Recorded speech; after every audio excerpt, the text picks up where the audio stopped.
সুপ্রিয় শিক্ষার্থী বন্ধুরা, কেমন আছো তোমরা সবাই? নিশ্চয়ই সবাই ভালো আছো এবং সুস্থ আছো। উৎসাহ অনলাইন ক্লাসের পক্ষ থেকে আমি সুব্রত কুমার মণ্ডল, সহকারী তোমাদের সবাইকে জানাই অনেক অনেক শুভেচ্ছা ও অভিনন্দন। তো প্রিয় শিক্ষার্থী বন্ধুরা, আজকে আমি তোমাদের নবম ও দশম শ্রেণীর রসায়নের ষষ্ঠ অধ্যায়ের মূলের ধারণা ও রাসায়নিক গণনা নিয়ে ক্লাস নেব। তো আজকে আমি তোমাদের যে বিষয়গুলো নিয়ে আলোচনা করব সেগুলো হচ্ছে মোল কি, এক মোল কাকে বলে, অণুর আণবিক ভর নির্ণয়, একটি পানির অণুর ভর কত, 3 গ্রাম সালফিউরিক অ্যাসিড অর্থাৎ H2SO4 এ কতগুলো সালফিউরিক অ্যাসিডের অণু আছে। এরপরে H2O অর্থাৎ পানি এবং CuSO4 ইন্টু 5H2O অর্থাৎ কপার সালফেট এর আণবিক ভর কত, এই বিষয়গুলো নিয়ে তোমাদের ক্লাস নেব। তো চলো প্রথমে আমরা মোল কি জানি। তাহলে এই মোল কথাটার আগে আমরা যে বিষয়টা নিয়ে একটু বলবো সেটা হচ্ছে প্রত্যেকটা পদার্থের একটা একক রয়েছে, যেমন সময়ের একক সেকেন্ড, দৈর্ঘ্যের একক মিটার, তেমনি রাসায়নিক পদার্থের পরিমাণের একক হচ্ছে মোল। তো এই মোলকে আমরা যেভাবে সংজ্ঞায়িত করি, সেই সংজ্ঞায়িত করতে গেলে এই মোলের সাথে একটা সংখ্যা চলে আসে, যে সংখ্যাকে আমরা বলি অ্যাভোগাড্রো সংখ্যা।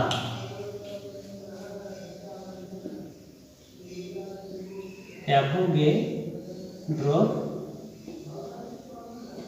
সংখ্যা এর মান হচ্ছে 6.023 ইন্টু 10⁻23। এই সংখ্যাকে বলা হচ্ছে অ্যাভোগাড্রোর সংখ্যা। তাহলে এখন আমরা মোলের সংজ্ঞায় এখানে দেখো কি লেখা আছে, যে কোনো পদার্থের যে পরিমাণের মধ্যে 6.023 ইন্টু 10⁻23টি পরমাণু, অণু বা আয়ন থাকে, সেই পরিমাণকে ওই পদার্থের মোল বলে। তাহলে আমরা এখানে একটি উদাহরণ দেব, যেমন কার্বন অর্থাৎ 12 গ্রাম কার্বন পরমাণুতে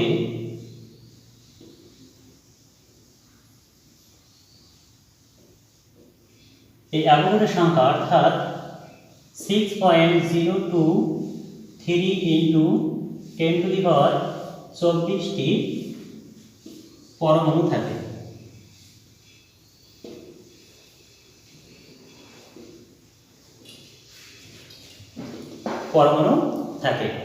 তাহলে এই 12 গ্রাম কার্বন সমান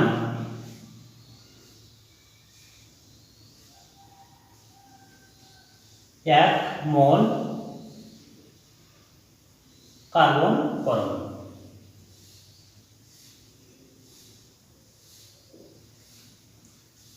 তাহলে 12 গ্রাম পরমাণুতে 6.023 ইন্টু 10⁻23টি পরমাণু থাকে। তো সেক্ষেত্রে আমরা লিখব 12 গ্রাম কার্বন সমান 1 মোল কার্বন পরমাণু। এভাবে আমরা মোল পেয়ে যাব। তো আরেকটি উদাহরণ দেব আমরা,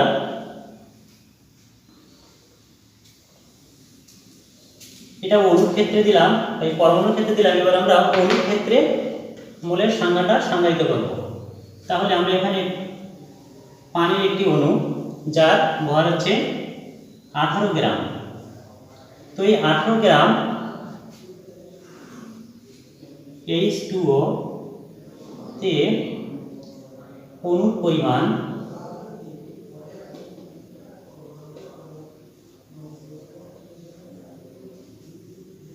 6.023 ইন্টু 10⁻23টি অণুর পরিমাণ এতটি। তাহলে এক্ষেত্রে আমরা এই 18 গ্রাম H2O পানি সমান 1 মোল H2 অর্থাৎ পানির অণু, এটা বোঝা যায়। তো এরপরে আমরা 1 মোল কি এটা জানব। 1 মোল হচ্ছে রাসায়নিক পদার্থের পারমাণবিক ভর, পরমাণুর ক্ষেত্রে পারমাণবিক ভর হয়, অথবা আণবিক ভরকে, আণবিক ভর হবে অণুর ক্ষেত্রে। তো আণবিক ভরকে গ্রাম এককে প্রকাশ করলে যে পরিমাণ পাওয়া যায় তাকে 1 মোল বলে। যেমন এখানে আমরা গ্রাম এককে H2O পানি, এখানে লিখছি কত, 1 মোল পানির অণু। তাহলে এখানে দেখো 1 মোল, এই 18 গ্রাম পানি সমান 1 মোল পানির অণু। তাহলে আমরা এখান থেকে মোল শিখলাম, 1 মোল শিখলাম। এখন আমরা অণুর আণবিক ভর কাকে বলে এটা শিখব।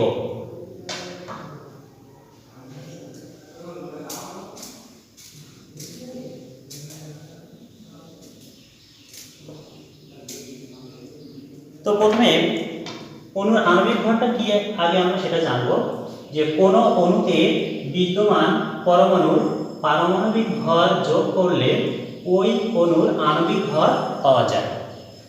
তাহলে একটা অণুতে যতগুলো পরমাণু থাকবে সেই প্রত্যেকটা পরমাণুর পারমাণবিক ভর যোগ করলে ওই অণুর আণবিক ভর পাওয়া যাবে। তাহলে এখন আমরা একটি উদাহরণ দেব।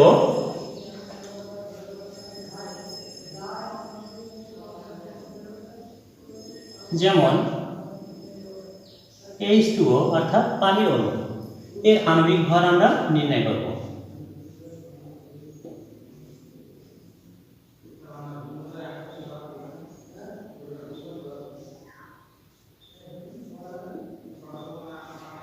তো এই হাইড্রোজেনের পারমাণবিক ভর হচ্ছে 1 ইনটু, এই হাইড্রোজেনের পরমাণু সংখ্যা আছে 2, তাহলে এর সাথে 2 গুণ হবে।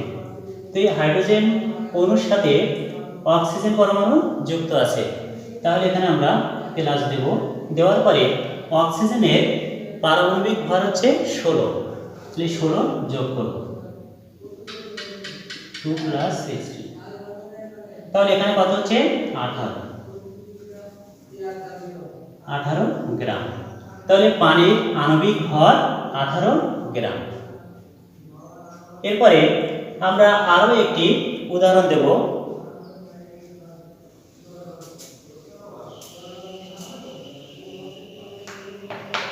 H2SO4, এটা হচ্ছে সালফিউরিক অ্যাসিড, এর আণবিক ভর নির্ণয় করব। এর আণবিক ভর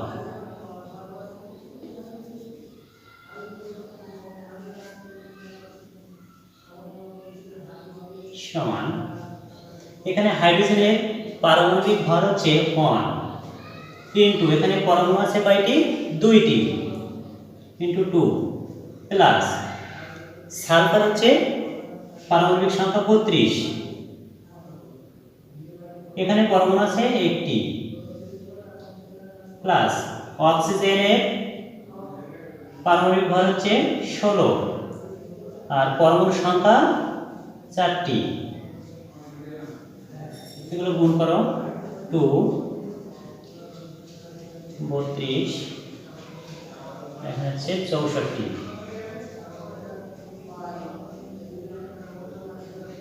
98 গ্রাম। তাহলে সালফিউরিক অ্যাসিডের আণবিক ভর 98 গ্রাম।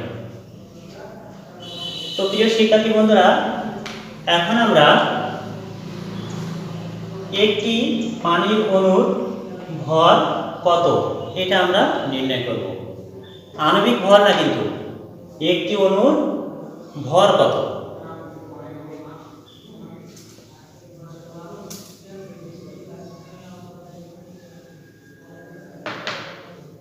তাহলে প্রথমে আমরা পানির অণুর আণবিক ভর বের করে নেব।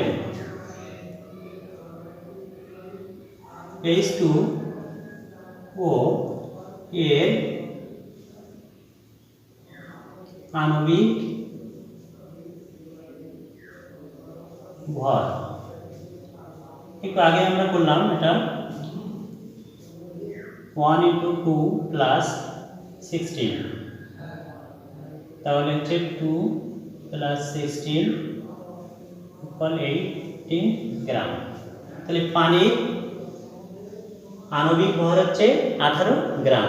তো এই 18 গ্রাম পানিতে আমরা জানি অ্যাভোগাড্রো সংখ্যার পরিমাণ অণু থাকে 18 গ্রাম H2O 6.023 into 10 to the power 23টি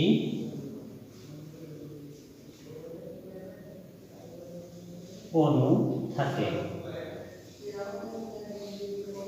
এখন আমরা নির্ণয় করব অণুর ভর। তাহলে যেহেতু ভর নির্ণয় করব তাহলে অণু সংখ্যা আমরা প্রথমে রাখবো আর ভরটাকে আমরা শেষে নিয়ে যাব। তাহলে এখানে আমরা লিখব 6.023 ইন্টু 10 এর পাওয়ার 23 এতটি H2O অণুর ভর ইকুয়াল 18 গ্রাম। তাহলে একটি পানির অণুর ভর ইকুয়াল হবে 18 বাই অ্যাভোগাড্রোর সংখ্যা, অর্থাৎ 6.023 ইন্টু 10 টু দি পাওয়ার 23 এত গ্রাম। এখন এটাকে তোমরা সায়েন্টিফিক ক্যালকুলেটর ব্যবহার করে করবে। 18 ভাগ, যেহেতু আমাদের হরে একের অধিক রাশি আছে তাহলে এখানে ব্র্যাকেট দিয়ে করতে হবে, তা নাহলে কিন্তু রেজাল্ট সঠিক আসবে না। 6.023 ইন্টু 10 টু দি পাওয়ার 23,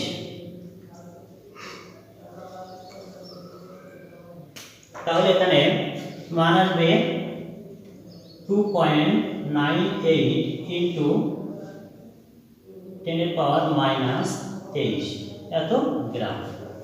তাহলে পানির একটি অণুর ভর হবে 2.98 ইন্টু 10 টু দি পাওয়ার -23 গ্রাম। এরপরে পরের অঙ্কটা আমরা করব। পরেরটা আছে 3 গ্রাম সালফিউরিক অ্যাসিডে কতগুলো সালফিউরিক অ্যাসিডের অণু আছে।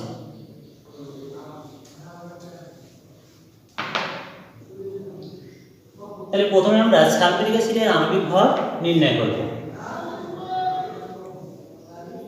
H2SO4 এর আণবিক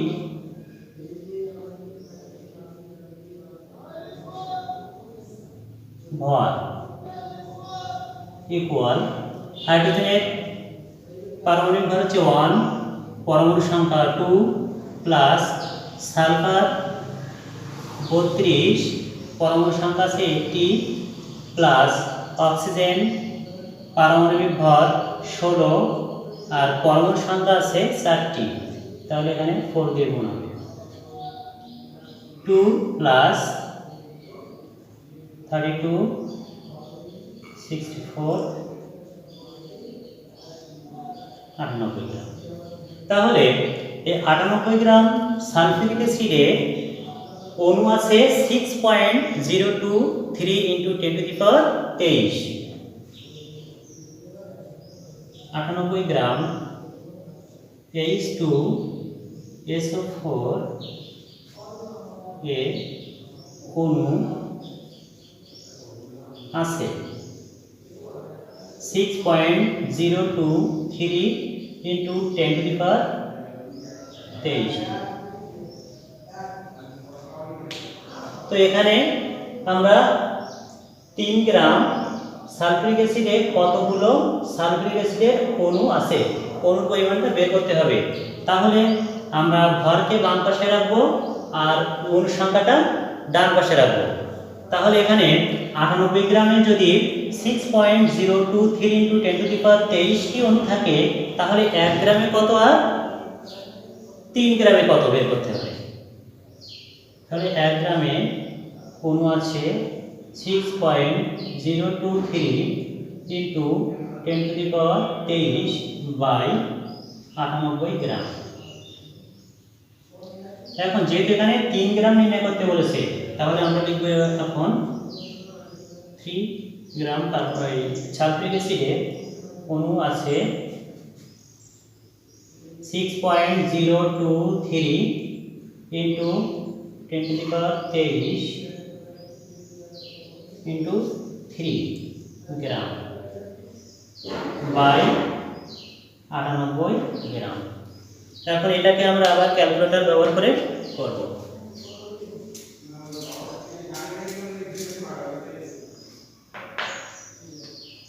এখানে উপরে আছে 6.023 ইন্টু 10 এর পাওয়ার হবে 23 ইন্টু 3 ভাগ 98 গ্রাম। তাহলে এখানে আমরা যে রেজাল্টটা পাবো সেটা হচ্ছে 1.84 ইন্টু 10⁻22 এতটি অণু হবে।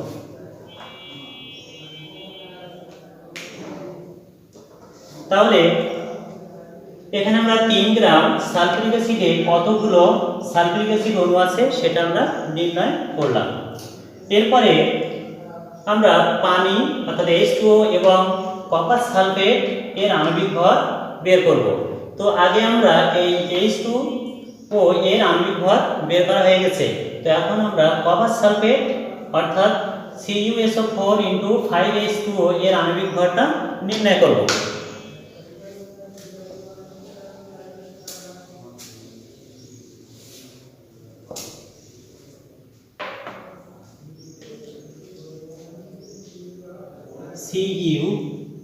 CuSO4 × 5H2O copper sulphate. এখন এখানে আমরা আগে পরমাণুর সংখ্যা কয়টি করে আছে সেটা আগে নির্ণয় করব। তো এখানে কপার আছে একটি পরমাণু, কপার হচ্ছে একটি পরমাণু।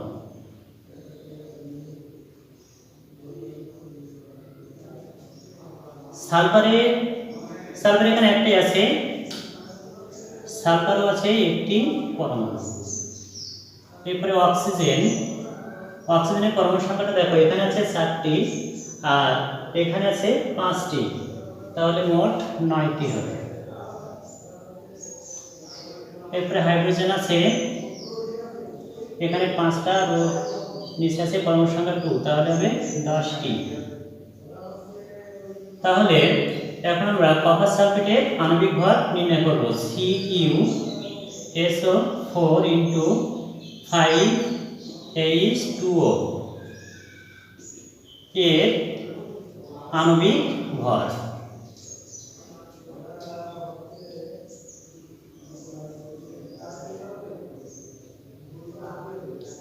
ইকুয়াল, কপারের আমরা পারমাণবিক ভর জানি 63.5।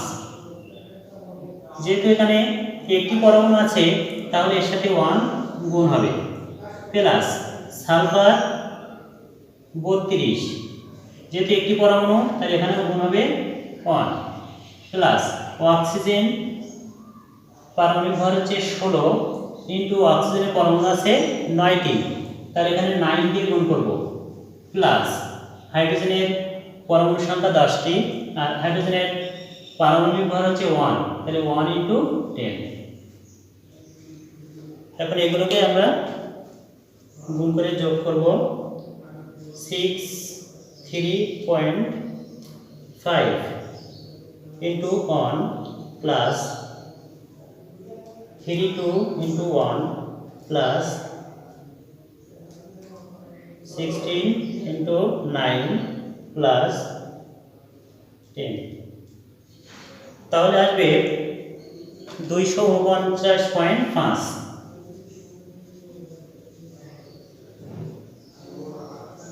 তাহলে এখান থেকে আমরা কপার সালফেট অর্থাৎ CuSO4 5H2O এর আণবিক ভর 249.5 বের করলাম। তো প্রিয় শিক্ষার্থী বন্ধুরা, তোমরা সবাই এগুলো দেখছো এবং সাথে সাথে নোট করে নিছো। আশা করি তোমাদের ক্লাসটি ভালো লেগেছে। আর এখানে যদি কোনো তোমাদের বুঝতে ত্রুটি থাকে তাহলে কি করতে হবে তোমরা নিশ্চয়ই জানো, অবশ্যই কমেন্ট বক্সে কমেন্ট করবে। তাহলে পরবর্তী ক্লাসে আমি তোমাদের সেই সমস্যাগুলো নিয়ে আলোচনা করব। তো পরিশেষে তোমাদের সবাইকে অনেক অনেক শুভেচ্ছা ও অভিনন্দন জানিয়ে আজকে এই অনলাইন ক্লাস আমি এখানেই শেষ করছি। ধন্যবাদ সবাইকে।